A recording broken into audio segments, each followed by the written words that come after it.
everybody. Thanks so much for tuning into the newest edition of Bet. I'm Erin, Dolan, joined by the fabulous Eric Moody. So happy to have you here this morning, Eric. How you doing? Yeah, doing pretty good. I'm fully caffeinated, ready to go. We have football that's on very early in the morning, so have to wake up extra early to get excited for it, but things are phenomenal. Yes, we got an early game. I'm actually watching it right here to my right, trying to pay attention to the show and the game, but I'm glad you're highly caffeinated. But before we start the show, let's take a look back to last week. Here's a video that I posted on my YouTube channel called What Do You Mean? This is NFL Week 3 of What Do You Mean? We're going to start off with the Bills versus the Dolphins. We know that Miami got the win, but the Bills ran out of time to get their field goal unit on the field, and Buffalo offensive coordinator Ken Dorsey straight up lost it, and honestly, for good reason. So I was thinking, what would make me lose it like Ken Dorsey? And a few things that come to mind: the Eagles losing in the Super Bowl, my ex stopping by my house, a 10-leg parlay losing on the last leg. I mean, a multitude of things. You guys comment what would make you go crazy like Ken Dorsey.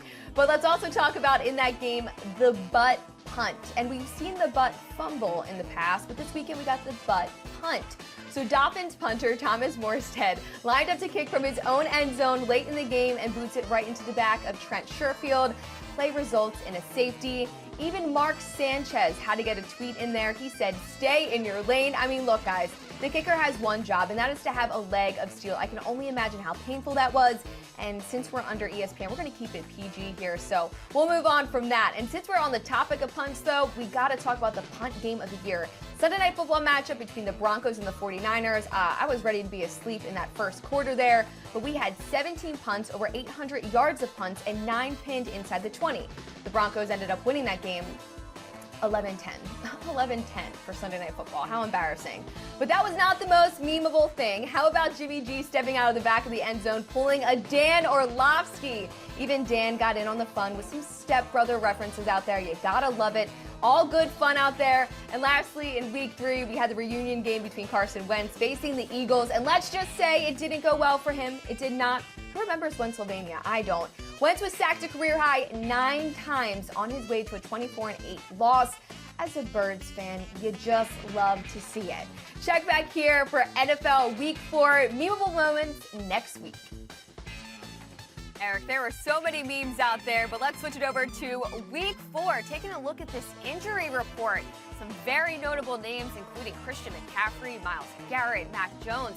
Also, DeAndre Swift out for the Detroit Lions, who this week are going to look pretty depleted because a lot of players are out. But yes, all these are noteworthy, going to make an impact in terms of the board. But Eric, I want to get also, while we switch it back to last week, just some of your takeaways so far. What have we learned in the first 3 weeks that we can use heading into NFL Week 4? Oh, it's like where to start. I'll give you 5 real quick. The Chicago Bears offense is a disaster. Their defense is okay. Cincinnati Bengals offensive line is improving, which is good. And I would say the Falcons aren't as bad as we thought they would be, minus Matt Ryan. And then I think about Trevor Lawrence and the Jaguars. That team is a lot better than what people thought they would be, in my opinion. What do you think? A lot of surprises, probably a lot of overreactions, underreactions. I know we're all trying to make our Super Bowl picks throughout the season, but the one thing I will say after 3 weeks is sometimes they talk about the first 3 weeks, 4 weeks of the season being the preseason, but now we have data, we have stats we can go off of and kind of see how some of these players have been looking, because a lot of them we didn't see in the real NFL preseason. So now we have analytics and all these different things that we can use to our advantage in order to make some money, Eric. Well, let's get into the games for today. The first one we're going to do is Baltimore versus Buffalo. Looking at that line, the Bills take a trip to Baltimore, and they'll be a 3-point favorite. Going to be 72 at kickoff, but mostly sunny. And then on the injury report, you got Gabe Davis, you got Dawson Knox. And Baltimore, as we know, just a great dog against the spread. 14-2 ATS since 2018. Lamar Jackson, we know that man is a dog. Now, 67% of the tickets are on Buffalo, and 58% of the money is also on Buffalo. So bettors are leaning towards Josh Allen and the Bills. Let's go to Baltimore, where we find our Kimberly Martin at M&T Bank Stadium. Kim, thanks so much for joining us this morning. We'll get right to it. How windy is it on that field? Because that's going to impact bettors today. Well, it's funny, when I saw 72 degrees at kickoff, I was like, it definitely doesn't feel like 72 now. It is chilly. The wind is picking up a little bit, as you can tell based on my hair. The wind is blowing just a little bit. If it continues to pick up, though, that could clearly affect the downfield passing game for both of these teams. And Erin, as you know, Lamar Jackson and Josh Allen, tops in the league in passing touchdowns. So this might be a game, if the rain comes as it's expected to come, maybe we get some ground action going. Well, the hair looks great, even if we do have to use it in order to determine the weather today. With J.K. Dobbins, he made his season debut last week. He had 7 carries on 2 catches. Do you expect that workload to increase this week? Okay. It will increase today and going forward. The thing is, he's not quite where he was pre-injury, and so that is important to recognize. But everyone I've talked to in the building, even teammates, have said he looks good in practice. I think the big thing that I'm told for J.K. Dobbins was being able to trust the knee, getting hit. A lot of times, guys don't feel 100% right until they get that hit, and they're able to stand up and keep playing. And last week, there was a play, line of scrimmage. J.K. got hit, he was able to spin around, still get yards, and that was a moment for him that I think he felt like, yes, okay, I'm back. So while he's not 100% where he was before the injury, he is going to continue. But keep in mind, Erin, he's about to face the Bills' #1 rushing defense. So I don't know if today's the day where people are going to see a lot of J.K. Dobbins yards. The Bills are tough, but they have injuries of their own. So what's going on with Gabe Davis and Dawson Knox? So that's the other thing. So the Bills have a lot of injuries, those two among them. Those guys are questionable. Gabe Davis had tweaked his ankle in practice. So we're going to see if he's going to play today. The thing is, the Bills would love to have both of those guys, not just because of their playmaking ability, but particularly against this opponent. The Ravens defense, not good, especially against the pass. They're worse in the league. So this is a defense where Josh Allen, of all people, can really look to exploit some of the weaknesses in the secondary.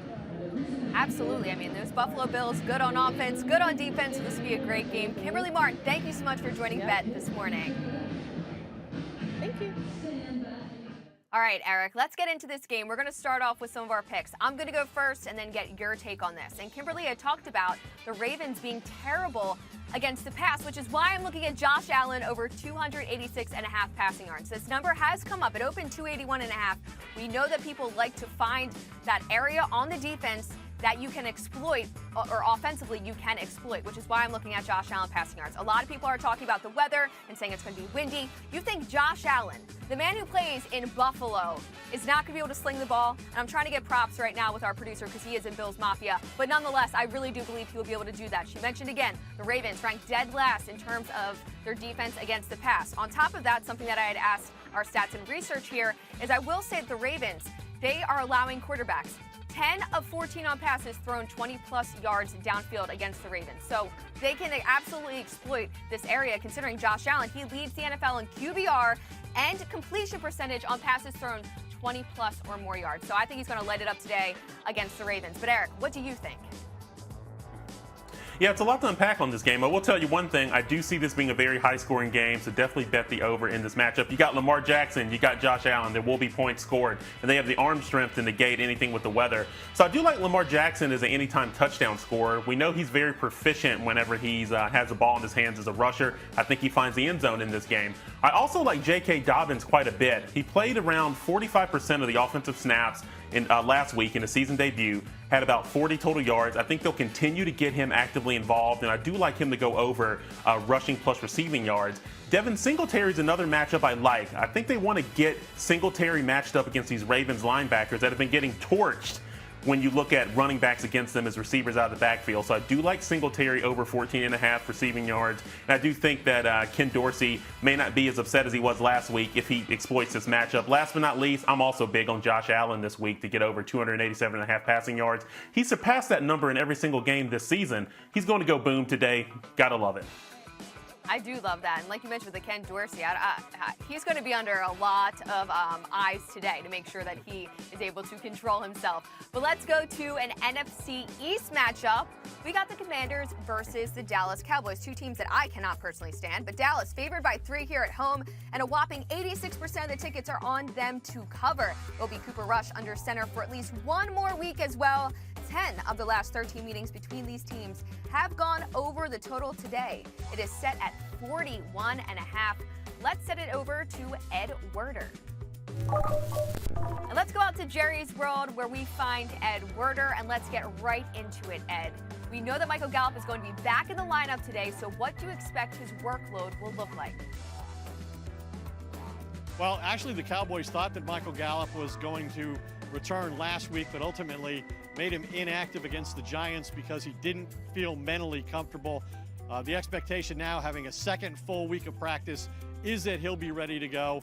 And, you know, he's a vertical receiver. He's known for making contested catches. In fact, his last catch a year ago when he suffered the ACL injury was a leaping touchdown catch. And so the Cowboys can certainly use more of those on offense. And when I asked CeeDee Lamb about how Gallup's return will affect the coverage he's seeing, he said a lot. And if it doesn't, then Gallup is going to have quite a day.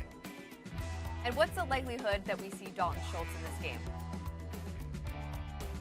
Yeah, I've been told that Dalton Schultz was very close to playing last week with that PCL knee injury. It's the same injury, effectively, that Ezekiel Elliott played all season with last year after week 5. He wasn't as effective, but the team gave him a lot of credit for playing through that injury. And, you know, Schultz is on the franchise tag. So this is an important year for him for a lot of reasons. He is a key receiver in this offense, especially with, you know, Cooper Rush still playing for injured Dak Prescott. The expectation, as I said, is that Dalton Schultz will play in the game today. As for the visitors, we know that the offense couldn't get anything going. Last week, we saw the Eagles were able to sack Carson Wentz 9 times. So what are they saying about getting this cleaned up today? Yeah, career high 9 times against the Eagles. And there are some ominous matchup situations that Carson Wentz confronts today because the Washington's allowed the most sacks in the NFL going into this week's games. And the Cowboys under Dan Quinn, you know, have a really unconventional defense with Micah Parsons leading the way. Hard to predict where he's going to line up. And the Cowboys lead the NFL in sacks and quarterback pressures. And here are the Commanders coming off that horrific game last week, and now they're starting their 3rd different center in Nick Martin, and their starting left tackle, Charles Leno, is listed as questionable, never participating in a full practice during the week. You know, the Commanders are averaging nearly 28 points a game, and Carson Wentz does have 2 300-yard passing performances. And Ron Rivera said that Wentz doesn't get enough credit for his mental toughness. He also told me that the emphasis from a coaching point of view this week is for the offensive line, Erin, to follow the established rules in their pass protection against this defense. Identify where Micah Parsons is, adjust accordingly, and if they change after that, there are rules established that they have to follow. He also said, in closing here, that Carson Wentz has got to cut it loose. He said, you know, he's sometimes contributed to his own problems with indecisiveness. The coaches have told him, respect the clock in your head. When it goes off, if it's there, throw it. If it's not there, throw it away. An incompletion is better than all the lost yardage that comes with being sacked. I completely agree with you there, and it might be interesting to see how Micah Parsons and, you know, Lawrence were able to get to Carson Wentz today, or even if they are at all. Well, thank you so much for joining us, Ed, and looking forward to your coverage today. Thanks a lot, Erin. All right, Eric, let's get into this matchup. I'm going with a player prop today. I'm going to go DeMarcus Lawrence under 0.75 sacks. Now, we know the Dallas Cowboys, as much as I hate them, they're pretty good on defense. I mean, one thing we know about Carson Wentz and the Commanders is that they allow him to get sacked a ton of times. I mean, 9 times last week. I know that was a career high, but they don't protect him. He's been sacked 15 times through 3 games. The only guy ahead of him is Joe Burrow with 16 sacks. Now, as for Dallas, the reason I'm going under on DeMarcus Lawrence, because obviously you think he's going to feast on Carson Wentz. I think he'll be able to probably get some numbers up on the board there, but I think Micah Parsons is going to have a really, really big game because last week he had the flu, and before that he's already had 4 sacks through 2 games. I just see Micah Parsons having a bigger game, but the juice is just not great, being minus 190 for 0.25 sacks. So I'm going to go DeMarcus Lawrence under. You got a player prop in this one? You like the side total, or are you going to be like Anita and give me a plethora of different options? I guess I'll give you a plethora. It's almost like a gumbo, so to speak. So I would say I do like the Cowboys in this game to cover the spread. And Ed, and you also mentioned this, it really comes down to the offensive line versus defensive line. I'm like, you look at the Commanders. I'm like, with their offensive line, they're right near the bottom of the league in pass block win rate, according to ESPN stats. And you also look at the Cowboys defense that rank near the top of the league in pass rush win rate, and so it's just a recipe for disaster. Carson Wentz will be under pressure a lot in this game. Now, there's two bets that I do like. Curtis Samuel benefits from this chaos, and here's why. Now, Curtis Samuel, they're going to try to get him in the slot to match him up against Jordan Lewis, slot cornerback for the Cowboys, who's given up 13 receptions on 15 targets so far this year. We all know Samuel's lethal in yards after the catch, so I like that bet for Curtis Samuel to go over. I also like Jahan Dotson as an anytime touchdown scorer. He's someone who, if you can get him in a one-on-one situation in the red zone, Carson Wentz needs to throw it to him. He has 3 touchdowns already this year, and he only has 9 receptions. And so I would go, to bring all that together, I would say this, is that you look at Jahan Dotson, out of all the rookie wide receivers this year, he is the best when it comes to his contested catch ability. So these are the bets I like for this game. I like it. It's going to be really hard not to just lay the points with Dallas in this one, just considering how bad the Commanders have looked so far. Let's keep it rolling. Switch it over to another game. We got Jacksonville versus the Eagles. This game in Philadelphia. The Eagles are a 6.5-point favorite. The total is the one that is set at 45.5. No Boston Scott for Philly today, but Zay Jones is expected to play for the Jags. 54% of the tickets are on Philly, but get this, 57% of the money has come in on the Jags to cover. However, keep in mind the Jags are 1-7 against the spread over their last 8 road games, the one cover coming in their upset win over the Chargers last week. And let's head to the link where we find Sal Pal, and the most important question I have to ask you, because you do look a little bit chilly there, is what is the weather like in Philadelphia right now? Well, Erin, I've got the official groundskeeper weather forecast from Tony Leonard, head groundskeeper from Lincoln Financial Field and the Philadelphia Eagles. And here's what it says. Showers, that's obvious, as you can see behind me, getting more numerous and steadier heading into the afternoon. Game time showers percentages looks like it's 95%. Becoming much more windy. Wind gusts of 30 to 40 miles per hour at game time. Ooh, not that good. Is not good. Not good whatsoever. My brother has tickets to the game, and I kind of feel bad for him in this situation. We know the Jacksonville Jaguars, they've been on a roll, kind of something we weren't expecting towards the beginning of the season. But how about our good old friend Doug Peterson? He's going to be in this building. What is he saying about keeping the momentum going in this one? I just talked to him in the tunnel one-on-one for SportsCenter and Sunday NFL Countdown, and it was really interesting. He said he told the team it's not about him. He said, forget all that. We're in a football game that is meaningful for both of us. You know, it was kind of a cool little story when we saw the schedule, right? Week 4, Doug Peterson comes back. Well, that cool little story has turned into a really important game for both of these teams. The Eagles are the only unbeaten team in the league. Jacksonville's in first place. But more important, both of these coaching staffs, Doug Peterson and Nick Sirianni, have these young quarterbacks playing at a very high level. And you make a great point about this matchup suddenly becoming a much bigger one, given that the Eagles are 3-0. So how do you see this one playing out? Do you think the Eagles are going to be able to dominate in this one, or do you think the Jacksonville Jaguars could keep it close or even pull an upset? I don't see the Eagles dominating in this game at all. You know, Jacksonville's coming into this game giving only up 13 points per game plus. They're third in the league in points allowed. Mike Caldwell, their defensive coordinator, comes right from the Todd Bowles School of Defense. He learned that Tampa defense from Todd Bowles. They are flying around. Their young linebackers have a lot of speed. I anticipate that they will spy Jalen Hurts, try to keep him in the pocket, and keep the score to a much more manageable situation. And remember this, Jacksonville takes the ball away. They have 8 turnovers, takeaways already. They had 9 all of last season. And they, in a sloppy field, wet ball, they will come after the ball, try to flip the field, get good field position, yet let their young quarterback, Trevor Lawrence, operate. It's pretty interesting, right, Erin? Back-to-back road games. That Jacksonville is a 6.5-point road dog, and they won last week. And the last team to be back-to-back road dogs of 6.5 points or more, Jacksonville in 2013, and they won both of those games outright. Cool. Yeah, I feel like this might be a much tighter game than a lot of people expect. With Sal Powell, thank you so much for joining Bet this morning, and stay dry. All right, Eric, you know this is my team. You know this is my team. But at the same time, and I went on national television this morning and said it, I have to take the points with the Jacksonville Jaguars. I mean, they're a top 10 defensive unit right now. That's not something I was expecting ever to really say. They currently have 8 takeaways, which is ranked first right now in the league. They only have 1 turnover. On top of that, they lead the league in turnover margin. I mean, their defense has been so great. They've been able to really limit opposing quarterbacks. And on top of that, when you have the Eagles right now, we saw through the first 3 weeks, they played some really mediocre competition. I'm not saying the Jacksonville Jaguars are amazing, but at the same time, it's going to probably be a closer game. So which way are you playing this one? Yeah, I think you and I are aligned.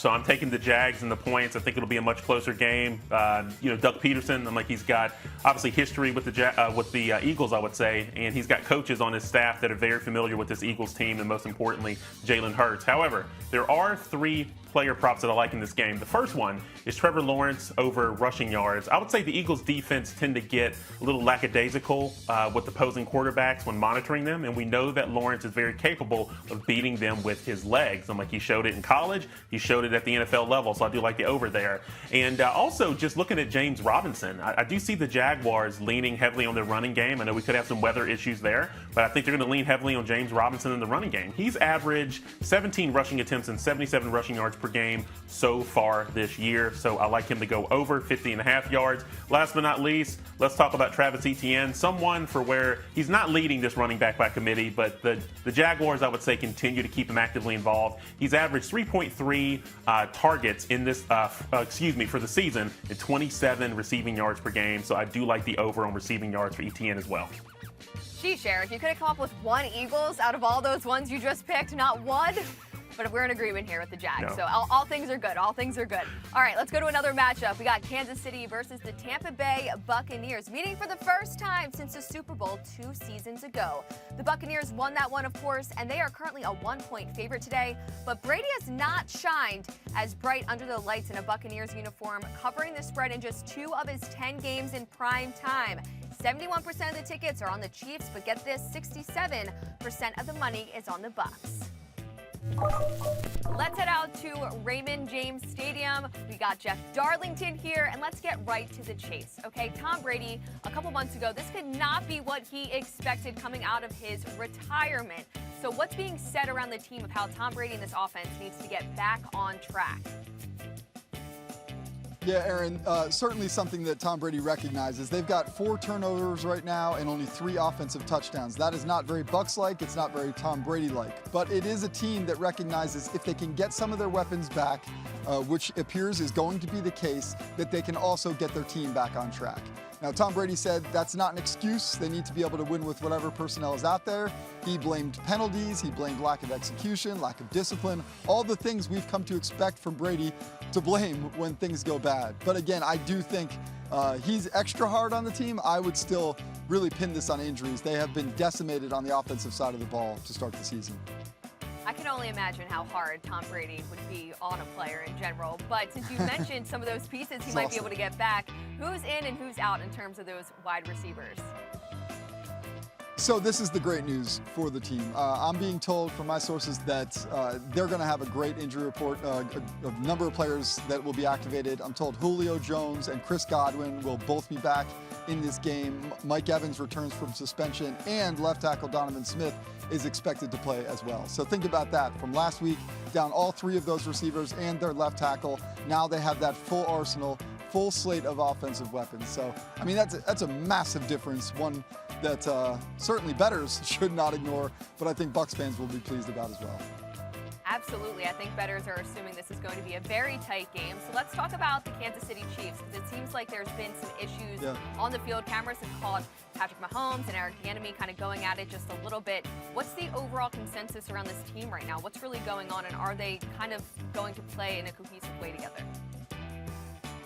Well, so unlike the Bucs who are getting all those weapons back, that's not the case for the Chiefs, who are instead just trying to figure out how to get the chemistry between Patrick Mahomes and his new weapons in Marquez Valdez-Scantling and Juju Smith-Schuster, two guys who are new to this team, neither of which has an offensive touchdown.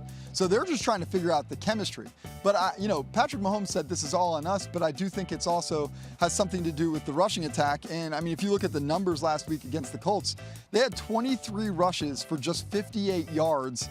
And Mahomes accounted for nearly half of those with 26 of his own. Clyde Edwards-Helaire had net 0 yards. So as much as we put it on the passing game for the Chiefs, the running game also needs to get going. So again, I think that they've got more of the uphill climb right now than the Bucs, considering the Bucs really are going to get a lot of their weapons back.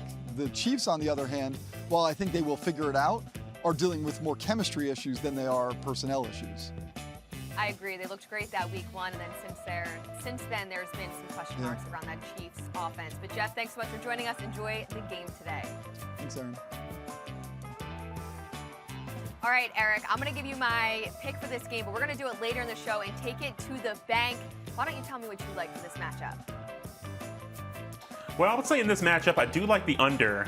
Despite having the Buccaneers and the Chiefs, it's just that Tampa Bay, offensively, when watching them on film, they love these long, methodical drives where they're taking up a lot of time of possession, and they're also got their defense that are stifling opponents. So I think they'll follow a similar playbook, so I like the under here. As far as player props, I love Mike Evans going over 69.5 receiving yards. He's averaged 66 receiving yards so far this season. I think that Tom Brady will welcome him with arms wide open, just like the Creed song from the late 90s. And so I think he's going to get double-digit targets in this game. I like Jerick McKinnon as well when you're looking over rushing yards plus receiving yards. He's someone that's actually led the Chiefs' backfield in snaps played, led the Chiefs' backfield in routes run last season. I think the Chiefs will have trouble running against the stout defense of the Bucs, so I do like McKinnon quite a bit. And last but not least, let's talk about Mr. Tom Brady here. I think he'll throw an interception in this game, maybe 2. So I do like the over there, and he's actually averaged 0.7 interceptions. Buccaneers. Yeah, Tom Brady in prime time, typically primed to throw an interception.